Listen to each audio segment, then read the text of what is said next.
My name is William Darmafal, and the article I wrote was Incubating Culture, How Netflix is Winning the War for Talent, and it was by Stephanie Denning, and it was published on April 30th, 2018. And this article talks about how Netflix was going through a troubling time in about 2001, and it talks about how they changed the culture to make a comeback to what it has become today. And the background is, in 2001, Netflix was very close to bankruptcy and had to lay off 1/3 of its company, and because of the loss of money following the dot-com surge. And at that time, they were selling DVDs to people, renting them out, and people were getting closer to online, so they had to make a change.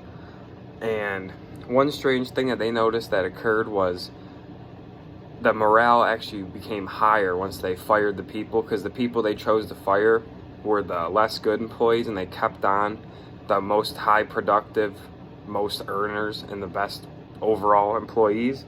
And so the morale came higher because they dropped that dead weight that the employees felt wasn't even necessary, and they could do the job without them.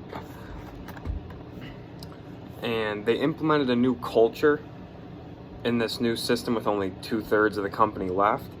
And they didn't want to overpower the employees. They kind of let them have free range.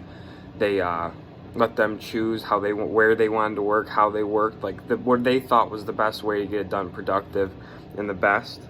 They thought that the old system of bosses saying we need it done by this day, due dates, is overpowering. They thought that was outdated, and they wanted to try something new. And they wanted the employees to feel like they had power when they came through the door, that if they want to, they could leave. It's their power, it's their life, their choice, and that they won't boss them around. And they gave it up to the employees to choose the best route that they thought was best for their work, because they assumed they're specialized in their part of their job, so they should know the best way to do it. So instead of having a CEO or high executive manager tell you how to do it, they thought that they would know the best way.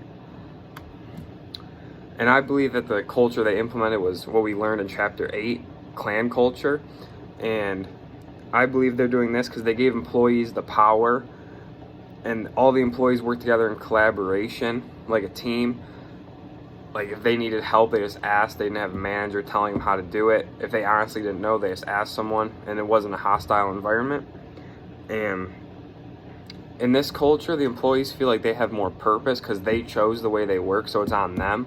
If it's just the way that your boss tells you how to do it, they're not gonna be super passionate about it and want to go do it every day. But if they chose how they do it, they're gonna care about it. It almost gives you an act of being self-employed.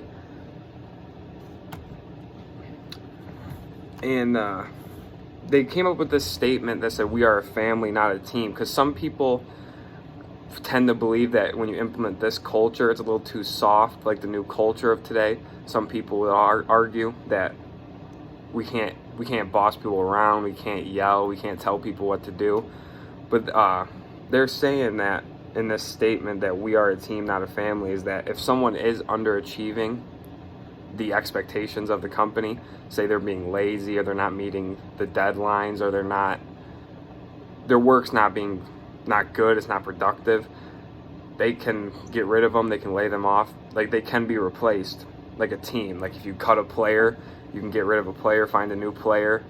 But on a family, you're stuck with the person and you can't get rid of them. So that's what they said like this. So they're saying that don't think you can come in here and do whatever you want and get away with it and not perform. You still have to perform, you still have to do your job and make sure everything gets done correctly.